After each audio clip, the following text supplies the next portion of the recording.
दुर्मिळ झाडांच्या बियांपासून तयार केलेली रोपं जी संवर्धनासाठी आपल्याला कामी येणार आहेत. आपण सुरुवातीला हा मेडसिंग, त्याच्याच बाजूला काळा कुडा आणि रोहितक एकाच बॅगेत, आणि हा काळा कुडा, त्यानंतर काळा कुडा, पुन्हा रोहितक, अंकोल, गावरान आपटा,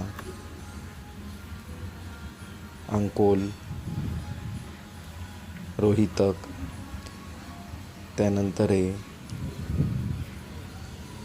बघू शकता ही झाडं, बूच पांगारा आणि त्यात पुन्हा काळा कुडा, हा रोहितकचा आहे. ही झाडे पुन्हा आपण बघू शकता, ही सेंद्रिय नोटा पर्यावरण संवर्धनासाठी